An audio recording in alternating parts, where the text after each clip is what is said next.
안녕하세요. 리치고의 김기현입니다. 자, 오늘은 제가 간만에 환율 얘기를 좀 해보려고 합니다. 최근에 이제 환율이 거의 한 1,400원 근처까지 갔었죠. 그러다가 이제 1,300도 80원까지 갔다가 지금 이 시각 25일이고요. 딱 보니까 1,390원입니다. 자, 그런데 이제 지금 환율을 방어하기 위해서 이제 국민연금까지 지금 동원을 하고 있습니다. 왜 이렇게 지금 상황이 심각한지, 그리고 과연 국민연금까지 어떻게 보면 국민들의 노후 최후 보루라고 할 수 있는 국민연금까지 끌어다가 이렇게 환율 방어를 하는 게 과연 맞는지, 이런 생각이 드는데, 그만큼 지금 어찌 보면 상황이 매우 심각하다 할 수 있을 것 같습니다. 다들 아시겠지만 이제 김기현 같은 경우는 굉장히 보수적인 투자자인 걸 아마 아실 겁니다. 그래서 제가 뭘 좀 사라 이런 얘기를 잘 안 하는 편인데, 자, 그럼에도 불구하고 제가 지난 한 3년 동안 제가 꾸준하게 해온 이야기가 있죠. 그게 바로 뭐죠? 달러는 꼭 보험처럼 무조건 가지고 있어야 된다. 제가 이런 말씀을 굉장히 오랫동안 드려왔던 걸 아마 아실 겁니다. 자, 여러분들 환율이라는 건 어떻게 결정이 되냐면요. 이제 한국 돈이 있고, 그쵸? 그다음 미국 돈이 있죠? 그래서 한국 돈과 미국 돈의 이제 파워 게임인 거죠.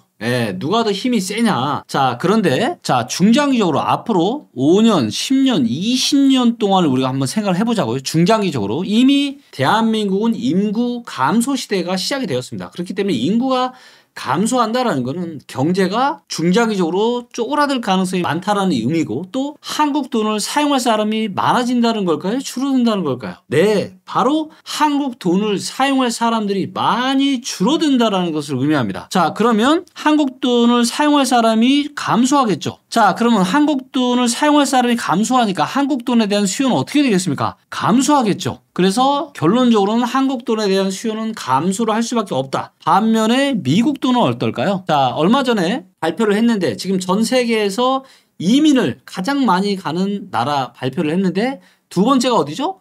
두 번째가 바로 미국입니다. 그래서 정말 많은 사람들이 미국으로 이민을 가고 있어요. 그렇기 때문에 미국 돈에 대한, 이 달러에 대한 파워는 여전히 매우 강력하다. 자, 그렇기 때문에 아주 길게 봤을 때는 환율은 지속적으로 우상향을 할 수밖에 없다라고 저는 좀 보고 있습니다. 네, 그렇기 때문에 또 거기에 뭐가 있냐? 혹시나 터질지 모르는 위기에서 내 자산을 지켜주는 게 뭐예요? 그게 바로 유일한 자산이 바로 달러입니다. 그렇기 때문에 우리가 나를 좀 지켜줄 수 있는 수호신이 있으면 얼마나 좋을까요? 그렇죠?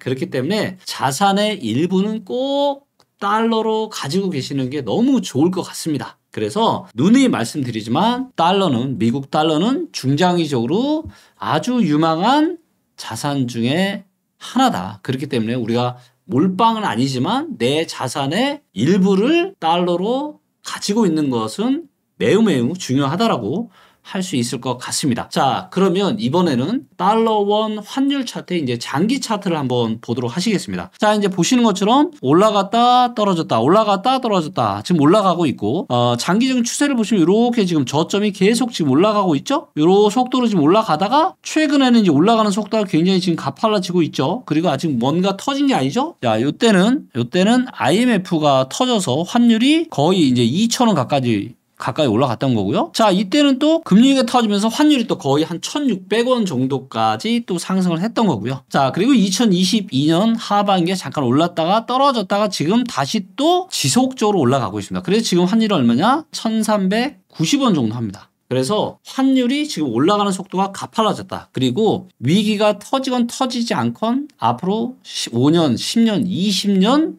아주 길게 봤을 때는 환율은 계속 올라갈 거다. 지난 몇십 년 동안도 인구가 성장하던 시기에도 환율은 계속 성장을 했고요. 자, 그런데 이제 인구가 딱 요 정도 때부터 한 2021년 이후부터 저기는 인구 성장, 이때는 인구 감소, 그렇죠? 그리고 앞으로 갈수록 감소하는 이 폭이 점점 더 가팔라질 예정이고요. 그렇기 때문에 한국 돈 대비해서 미국 돈이 점점 더 강세를 띌 가능성이 저는 상당히 높다라고 봅니다. 그렇기 때문에 전체 자산에서 달러에 대한 비중은 반드시 일정 퍼센티지는 꼭 가져가시면 좋을 것 같고요. 자, 요거는 이제 단기적으로 보겠습니다. 이제 보시는 것처럼 이렇게 환율이 올랐다 내렸다 올랐다 내렸다 올랐다 내렸다 하면서 계속 지금 출렁출렁 하면서 상승을 하고 있죠. 네, 그래서 이제 지금 1,390원 거의 1,400원까지 왔습니다. 그래서 이 정부에서는 환율을 어떻게든 지금 1,400원을 넘지 못하게 지금 만들려고 안간힘을 지금 쓰고 있습니다. 자, 그래서 뭘 했어요? 최근 지금 나온 뉴스를 보면은 외환 당국과 국민연금이 외환 스와프 한도를 500억 달러로 늘렸다. 이런 지금 내용이 나오고 있습니다. 자, 그러면서 뭐예요? 외환 보유액 감소는 일시 감소는 불가피하다. 뭐 이런 얘기가 있는데 그래서 뭐예요? 지금 환율의 움직임이 심상치 않다라는 겁니다. 그래서 이제 제가 누누이 말씀드린 이유가 있죠. 2024년 하반기에는 이제 환율을 주목해서 항상 봐야 됩니다. 그래서 환율이 혹시라도 22년처럼 자 보세요. 이렇게 막 급등을 하잖아요. 그러면은 진짜 부동산 시장에 상당한 충격이 올 수도 있습니다. 자, 그래서 지금은 보시면 이렇게 지금 요 정도처럼 이렇게 완만하게 이렇게 지금 증가를 하고 있거든요. 근데 어느 순간 이때처럼 이렇게 환율이 만약에 가파르게 상승하는 시기가 혹시라도 온다라면은 부동산 시장에는 아마도 재앙과 같은 일이 발생할 수 있을 수도 있을 것 같습니다. 자, 그렇기 때문에 정부에서는 뭐예요? 국민연금까지 지금 땡겨다가 지금 환율 방어에 안간힘을 쏟고 있습니다. 그만큼 뭐예요? 지금 상황이 너무너무 심각하다는 겁니다. 너무너무 심각하다는 거예요. 그래서 이때 보시면 22년 10월 달에 이제 처음으로 국민연금까지 연끌을 해다가 환율 방어에 힘쓴 게 바로 이때입니다. 22년 이때 막 난리가 났었죠. 하반기에. 이때 100억 달러를 했고요. 그 다음 요게 또 만기가 돼서 23년 4월 달에 이제 350억 달러로 요거를 증액을 시켰고 그 다음에 24년 6월 달은 얘를 500억 달러로 증액을 시켰습니다. 자, 그러면서 이제 요 주황색 선이 외환 보유고예요. 그래서 환율이 올라가면서 외환 보유가 이렇게 급속도로 감소를 하죠. 환율이 이렇게 올라가는데, 그래서 방어를 하는 건 외환 보유가 감소하고 조금 올랐다가 다시 추세적으로 지금 외환 보유고가 조금씩 감소를 하고 있습니다. 그런데 이게 좀 더 일반적인 언론에는 나와 있지 않은 또 심각한 문제가 있어요. 뭐냐? 이게 자칫 잘못했다가는 심각한 문제가 발생할 수도 있다는 거예요. 그래서 지금 어떻게든 마지노선을 정해놓고 이걸 넘지 않게끔 국민연금까지 끌어다가 지금 온갖 힘을 지금 방어를 하고 있는데 이게 또 다른 부작용이 있고 이게 만약에 여기서 더 올라가게 이걸 뚫고 마지노선을 뚫고 올라가게 될 경우에 너무나도 심각한 문제가 발생할 수 있다는 겁니다. 자, 이 부분에 대해서는 너무 중요한 내용인데요. 이거는 제가 존경하고 정말 좋아하는 우리 박종훈 우리 이제 기자님이 아니라 우리 박종훈 박사님이라고 불러야 되겠죠? 우리 박종훈 우리 박사님의 지식 한방이라고 하는 유튜브 채널이 있습니다. 자, 여기에서 최근에 올라온 영상이 뭐냐?